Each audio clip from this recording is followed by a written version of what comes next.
journalism in the advent of fake news and disinformation in my country. We need to work it out. We need to prove that we are the voice of the people. We are the media. We are the facilitators. Aniya na ang mga balita nga nahagpat sa Newsline Philippines Information Center. Ako si Paul Palacio. Tutok na!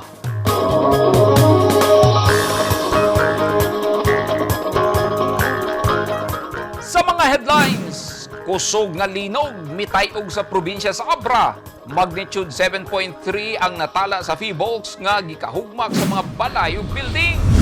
Bangsamoro Autonomous Region Parliament nagduso og balaod noon nga maghatag og ayuda sa pamilya sa namatay nga mujahidin.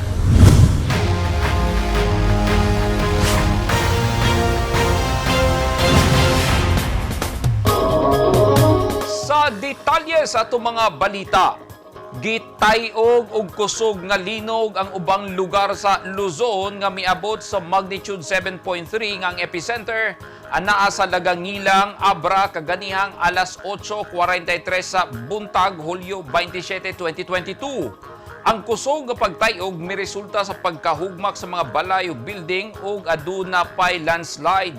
Sunod-sunod nga aftershocks ang na-record sa Philippine Institute of Volcanology and Seismology kon Phivolcs DOST. Ani ang report. Subay sa report sa Mountain Province DRRMO nga gi-share sa National Disaster Risk Reduction and Management Council, gipakita niini ang midahili nga mga dagkong bato nga mitabon sa Halsima Highway nga nailang Benguet Mountain Province Road. Sirado sab ang highway. Makita sa pictures nga gipresenta sa NDRRMC nga naay mga sakyanan ang nadatugan ug naguba human maigo sa dagkong bato. Gipamping ang mga residente kay daghang aftershocks ang na-record sa Phivolcs. Nanggawas ang mga trabahante sa gobyerno ug pribadong opisina. Sa record sa Philippine Institute of Volcanology and Seismology kon Phivolcs DOST, magnitude 7.3 ang gikusgon sa pagtayog nga ang epicenter anaa sa Lagangilang, Abra. Nanukad ang pagtayog sa 25 kilometers ang gilawmon nga tectonic ang origin. Ang pagtayog nabati sa ubang lugar sa Luzon hangtod sa Quezon City. Naasay report nga nangahugmak ang mga balay sa Abra. Dali dayon gibisita ni DSWD Secretary Erwin Tulfo ang mga lugar nga naigo sa linog aron mahatagan og hinabang ang mga apektado. Patay ang babaeng backride sa motorsiklo samtang nakaangkon og minor injury ang driver niini human matumba og nabangga sa gisunda niini nga trailer truck sa Carlos P. Garcia National Highway, Diversion Road, Maa, Davao City kaganihang alas 9:40 sa buntag. Subay sa report sa Maa Police Station, nagsubay sa parehong lane padulong sa norteng bahin sa syudad ang trailer truck nga gimaneho ni Samson Plaza Corpus, 50 anyos, residente sa Panabo City ug ang motorsiklo nga gimaneho ni Jared Norman Perez Insong, 33 anyos, taga Katalunan Grande ning syudad nga backride ang usa ka Deborah Osete Sahay, 28 anyos, taga Bangkal. Nagsunod ang motorsiklo sa truck dihang natumba kini og kalit kay nakaagi og daghang bunbon sa kalsada. Nalagpot si Sahay padulong sa ligid sa truck ug naligsan hinungdan sa kamatayon ni ini. Nakakustudiya una sa Maa Police Station ang driver sa truck. Usa ka balaod noon ang giduso sa Bangsamoro Autonomous Region Parliament kon Parliament Bill No. 94 atol sa ilang regular session nga maghatag og ayuda ngadto sa mga pamilya sa namatay nga mujahidin kun warrior sa mga Muslim nga nakigubat aron depensahan ang ilang komunidad. Ubo sa Parliament Bill, adunay ipatuman nga sistema sa paghatag og hinabang. Ani ang report ni Taher Sulaiman. Ayuda alang sa mga namatay nga mujahidin. Mujahidin ang tawag sa mga Muslim na nakigbisog tungod sa ilahang pagtuo ug pagdepensa sa ilahang komunidad. Atol sa regular session sa Bangsamoro Transition Authority Parliament sa Bangsamoro Autonomous Region in Muslim Mindanao kagahapon, usa ka balaod nun ang gipasaka nga maghatag ang gobyerno og ayuda sa pamilya sa mga namatay nga mujahidin. Nakalatid sa Parliament Bill No. 94 nga hatagan og ayuda sa gobyerno ang mga miyembro sa Moro Islamic Liberation Fund kun MILF ug ang miyembro sa Moro National Liberation Fund kun MNLF nga nanerbisyo sukad gideklara ang martial law ni adtong tuig 1972 hangtod nga naratipikahan ang Bangsamoro Organic Law ni adtong 2018. Ang ayuda ihatag sa ilang ginikanan, sa asawa, anak ug paryente sa namatay nga mujahidin kung manggugubat. Nakalatid sa hisgutang balaodnon na maghimo og sistema ang Bangsamoro Parliament aron mahapsay ang listahan sa makadawat nga mga mujahidin. Ang tanang benepisyaryo makadawat og ayuda nga langkuban sa livelihood projects sa ginikanan, sa asawa kung kapikas og educational assistance sa mga bata. Si Member of Parliament Sultan Idriyes Nasir Rimbang ang principal author sa balaodnon nagbutyag ng balaod ilhon nga Mujahideen Act of 2021. Gipasabot ni Rimbang na nakasulat sa Bangsamoro Organic Law na ang Bangsamoro government dunay gahom na maghimo og programa og balaod alang sa sektor sa kababaihan, trabahador, kabataan, senior citizen, differently abled ug indigenous peoples. Tahir Sulaiman, Newsline Philippines, Bangsamoro Region, stay safe. Buot ni President Ferdinand Marcos Jr. nga tukion o aprubahan sa Kongreso ug Senado ang 19 ka mga priority bills kay kinahanglan kini alang sa economic recovery sa nasod. Sa 19 ka mga priority bills, pila kaha ang matrabaho sa mga magbabalaod? Ani ang report? Pwede ba ngang 19 ka legislative agenda ni Presidente Bongbong Marcos himuon dayon? Kini ang pangutana sa pipila sa dihang miatubang si Presidente Ferdinand Marcos Jr. sa katawhang Pilipino sa iyang unang State of the Nation address na atong Lunes, Hulyo 25. Sa iyang sona, giyag-yag sa Presidente ang 19-point agenda sa iyang administrasyon ug mihangyo sa Kongreso ug Senado nga hatagan kini og hinanaling pagtagad. Ang mga nahisgutang balaod milambigit sa mga musunod.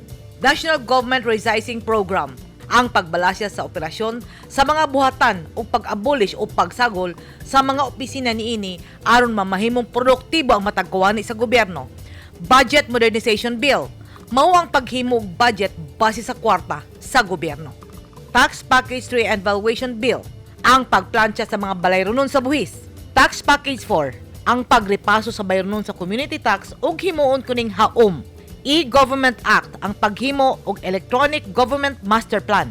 Internet Transaction Act kon e-commerce, himuong electronic ang tanang transaksyon sa gobyerno o pinaagi sa internet.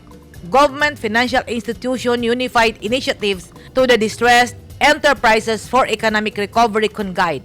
Medical Reserve Score, National Disease Prevention Management Authority, creation of Virology Institute of the Philippines, Department of Water Resources, Unified System of Separation and Retirement, E-Governance Act, National Land Use Act, National Defense Act, Mandatory Reserve Officers, Enactment of Enabling Law for the Natural Gas Industry, Amendments to the Electric Power Industry kon EPERA, Amendment to the Build Operate Transfer Law. Ubay-ubay ang gilatid ng mga priority agenda apan matod ni Davao City 3rd District Congressman ug House Deputy Speaker Isidro Ungab. There are 19 bills mentioned by the President yesterday, which I think some of which we can fast track kasi pasado na yung iba. So the rules of the House will of course be followed na pag napasa na in the previous Congress, so pwede nang diretso sa plenary. At the same time, kung merong mga refinement na gagawin, well, pwede pa ihabol. Gisaysay ni Congressman Ungab nga 8 lang sa mga balaod nun ang napasar sa final reading ni atong milabayng Kongreso o kini gilangkuban sa mga musunod.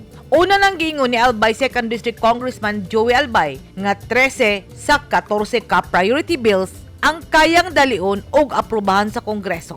Ubo sa House Rule No. 48 sa Kongreso, nagbutyag nga ang mga balaod nun nga nahuman na sa 3rd and final reading sa milabayng Kongreso pwede nang ipadayon og aprobahan atol sa plenaryo. Una na nagpadag si House Speaker Martin Romualdez nga ilang iduso ug aprobahan ang mga balaod nga giduso ni Presidente Ferdinand Marcos Jr. Edith Cadoaya, News 10 Philippines. Stay safe! At tangi!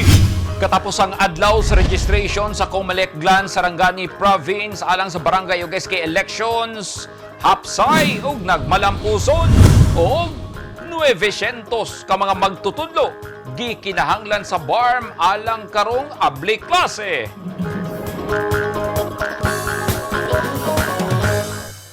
Ang mga taong dunay mga ginahambin nga mga grabing mga balatian o comorbidity, hilabi na ang mga senior citizens, sila ang mas delikado nga maigo sa coronavirus disease COVID-19. Busa dubling pag-amping ang himuon og tambali ang mga ginahambin nga mga sakit. Ang pagtumar sa Bilonga Gold Herbal Capsule is a food supplement makatabang aron mapunggan nga musamot ang mga balatian. Turmeric o luyang dilaw ang nag-unang sagol sa Bilonga Gold. Gisagulan og sodium ascorbate o vitamin C aron mas mulig-on ang immune system. Ang Bilonga Gold Herbal Capsule mapalit sa mga butika.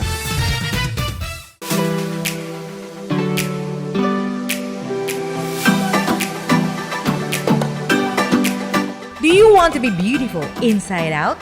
Visit RNC Lounge Aesthetics and Wellness, located at Door 3, Molavi Building, Emilio Jacinto Street, Davao City. Your total beauty and wellness center.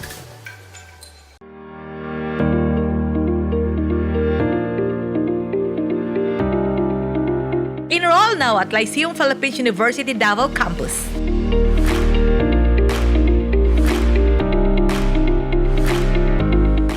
Courses offered: College of Health and Sciences, BS Medical Technology, BS Pharmacy, College of Business and Accountancy, BS Accountancy, BS Administration, BS Management Accounting, BS Customs Administration, Bachelor of Arts and Sciences, Bachelor of Multimedia Arts, Bachelor of Forensic Science, College of International Tourism and Hospitality Management, BS Hospitality Management, BS Tourism Management. They also offer junior college and the following courses: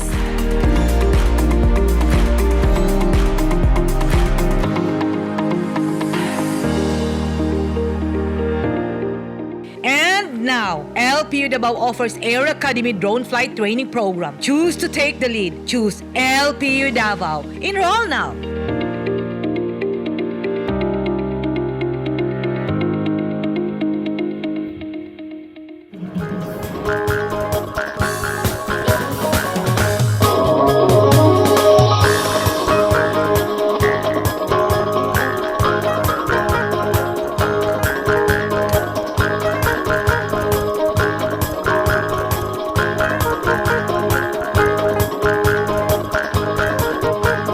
This portion is brought to you by Toyota. This portion is brought to you by Rizal Memorial Colleges. This portion is brought to you by Double Light and Power Company. Natapos na ang Commission on Elections kon COMELEC og rehistro sa mga bag-ong botante isip pagpangandam sa umaabot nga barangay ug sangguniang kabataan elections. Apil sa registration ng mga bag-ong botante nga mobalhin og presinto ug lugar sa umaabot nga piniliay. Sa Glan, Sarangani Province, unsa kaha ang estado sa milabay nga registration? Ani ang report ni Regs Iyama.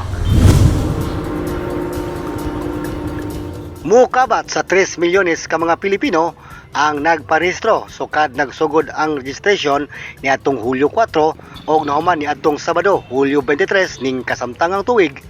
Sumala sa Commission on Election, mukabat sa 2,936,979 ang mga bag-ong botante. Apil na dinha ang 2,600 new applicants nga nagikan dinhi sa lungsod sa Glan, Sarangani Province. Matod ni COMELEC Officer Roy Alaba Lakap, ang Acting Election Officer 4 dinhi sa Glan. Well, sa ato ang munisipyo, we already have the last elections. We have 77,140 registrant nato. So, bali last July 4 to 23, nag-open na punta for registration, transfer, registration for SK, and corrections.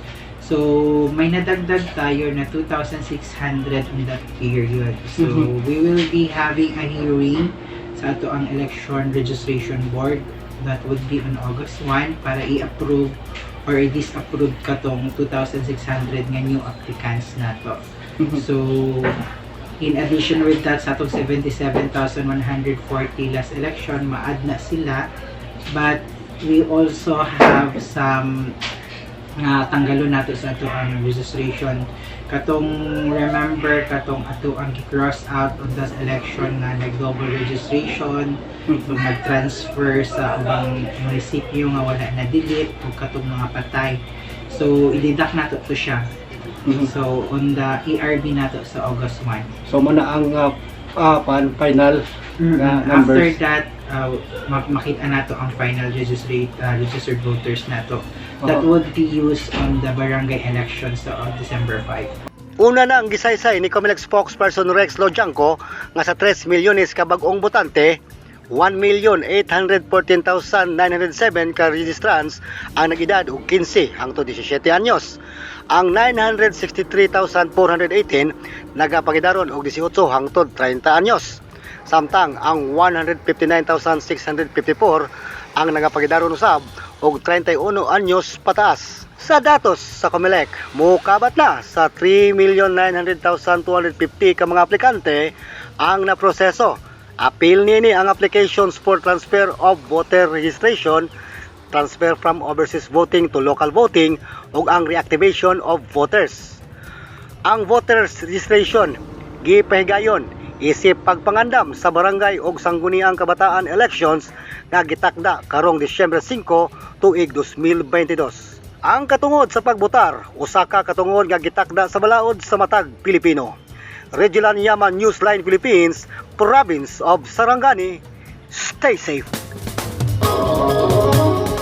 Nanginahanglan og 900 ka mga teachers ang Bangsamoro Autonomous Region in Muslim Mindanao kon BARM alang sa school year 2022-2023. Sanglit desidido na ang gobyerno ni President Ferdinand Marcos Jr. nga mag face-to-face classes na sa sunod bulan. Kini ang gipangandaman sa Ministry of Basic, Higher and Technical Education sa BARM. Ani ang report ni Taher Sulaiman.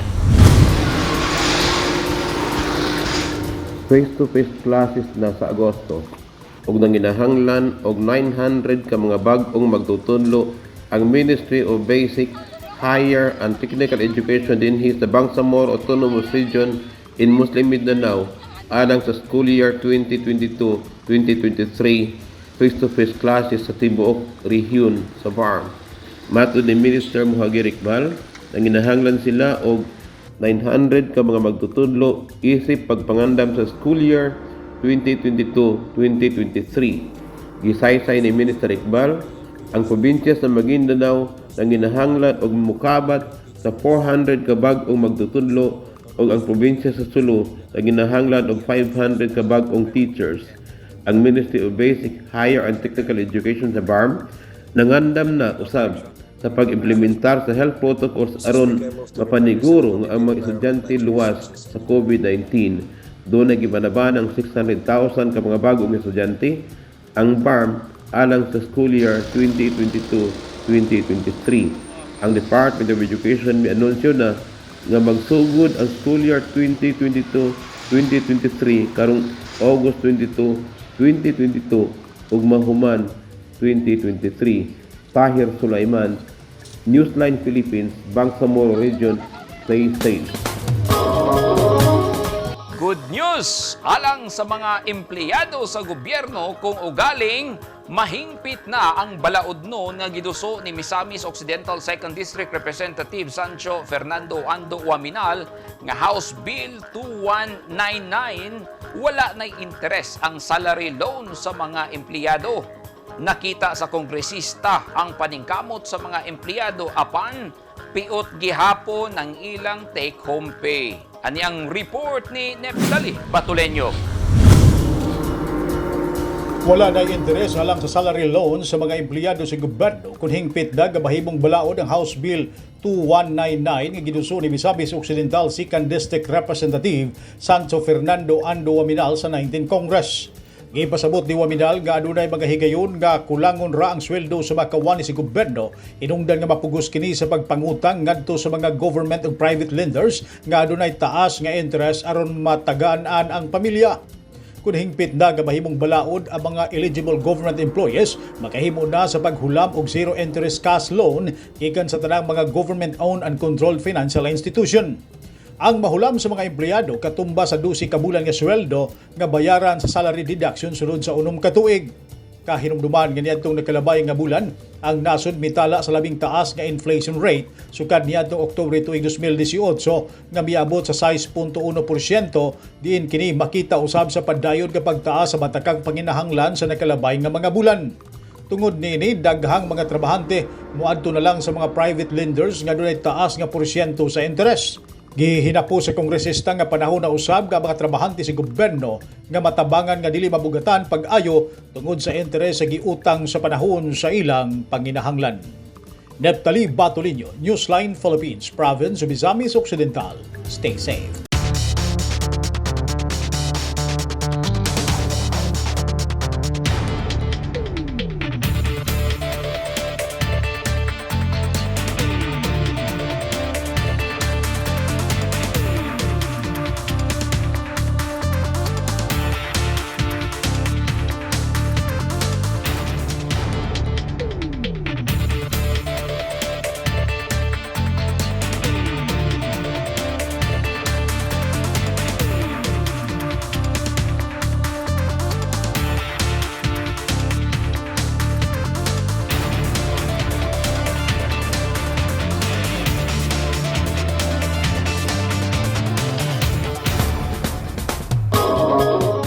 Kadto naghingpit sa mga balita nga nahagpat sa Newsline Philippines Information Center. Alang sa dugang mga balita, bisitaha ang website na www.newsline.ph. Sa Facebook page, Instagram, newsline.ph.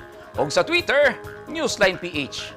Kung aduna mo yung mga balita o impormasyon sa inyong tagsa-tagsa ka mga lugar sama sa sunog o baha, mamahimo ka na ninyong i-share pinagi sa Newsline Messenger. Masundan o sabi ninyo pinagi sa pag-subscribe sa YouTube channel sa Newsline Philippines. Ako si Paul Palacio. Daghang salamat and stay safe!